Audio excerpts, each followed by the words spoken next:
Mungkin sih yang saya tahu, sejak, saya menginjak kelas 8, orang tua tuh pisah kamar. Pada saat itu pisah kamar karena ada satu konflik di, kamar kita juga, karena kebetulan kita juga, saya dan mama sama papa itu juga dalam satu kamar, jadi saya juga tahu kalau pada saat konflik itu terjadi. Setelah itu akhirnya papa saya pindah ke kamar lainnya. Setelah itu, setelah dari situ tuh mulai, nggak ada komunikasi gitu kan, jadi jarang banget komunikasi sama ayah, sama papa, jarang banget.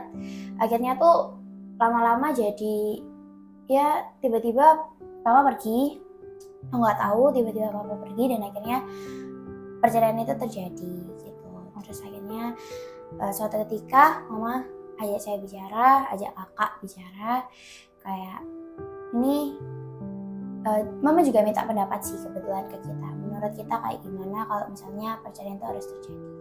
Saya mengetahui tentang perceraian orang tua saya itu karena mama sama papa itu kayak nggak akur, terus sering berantem gitu. Sedih. Tapi makin lama berjalannya waktu, saya sudah terbiasa aja.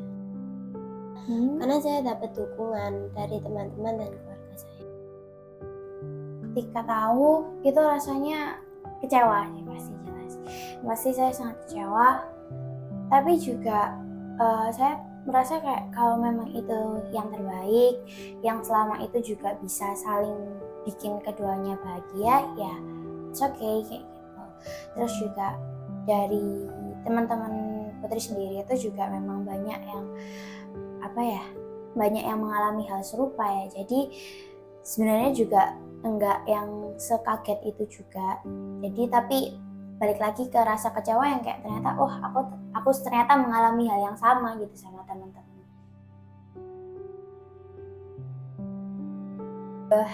Perubahannya tuh pasti dari segi ekonomi mungkin ya. Segi ekonomi tuh yang jelas di tanggung jawab di saya sama kakak itu juga lebih berat karena kita harus bantu orang tua lebih karena kan mereka udah nggak berjuang bersama gitu ya. Jadi yang harus berjuang ya anak-anaknya gitu.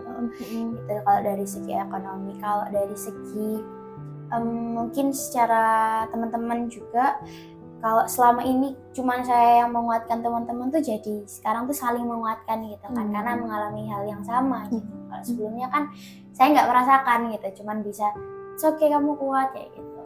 Cuman sekarang jadi saya yang juga harus butuh dikuatkan gitu. Kayak kan itu biasanya kan komunikasi sama papa itu kan makin dekat. Tapi kalau sekarang itu komunikasinya makin jauh. Selain itu atasi tentang masalah perekonomian. Kan yang biasanya dulunya itu kayak sering banget gitu, tapi sekarang kayak udah jarang ngasih uang lagi gitu loh papa. Ya masih sering ngasih uang, cuman kayak buat itu loh kayak sekolah, terus kayak ada kegiatan yang lain kayak gitu.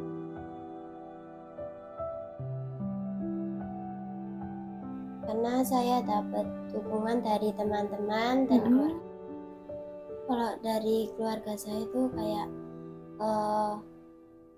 jangan terlalu dipikirin, kamu fokus ke sekolah aja dulu gitu. Kalau dari teman-teman ini, kamu Syifa jangan terlalu dipikirin, kamu fokus belajar aja. Yang membantu saya itu lebih ke yang jelas teman-teman. Balik lagi pada akhirnya juga teman-teman, mama, kakak itu memang kita tuh juga saling menguatkan. Itu tadi kita berjuang bersama.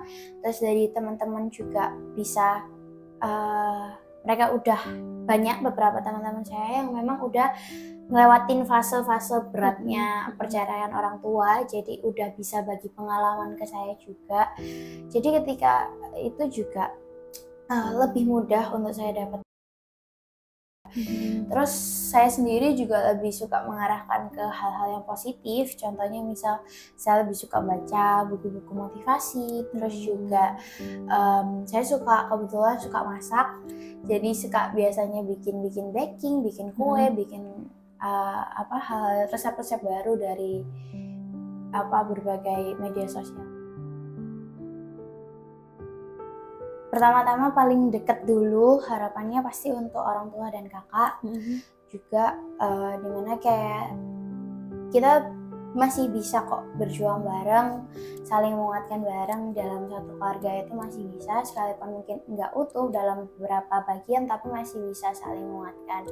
Terus juga dari segi teman-teman itu juga intinya teman-teman juga ternyata tuh banyak kok yang merasakan hal yang serupa, walaupun kita punya cerita yang beda-beda, punya pengalaman yang berbeda-beda, tapi intinya proses yang kita alami itu sama gitu. Jadi juga kita tuh berharapnya bisa sama-sama, saya dan teman-teman semuanya yang mengalami itu bukan berarti kita dengan kita tuh ngalamin hal kayak gini atau orang tua kita percaya itu bukan berarti kayak semuanya tuh selesai, semuanya runtuh, bukan berarti kayak gitu. Tapi kita justru di situ kita dikasih Tuhan proses yang berbeda, proses yang lebih selangkah lebih maju dari teman-teman seumuran kita lainnya.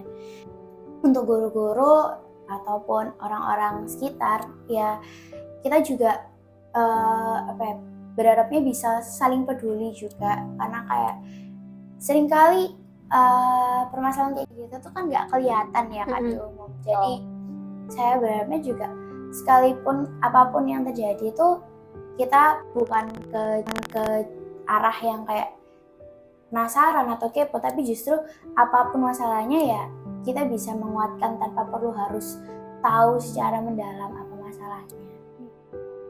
Kayak kalau dari ini yang mama ya, kalau mama itu semoga aja mama lebih kuat, terus bisa menghidupkan aku sama kakak. Kalau untuk temen,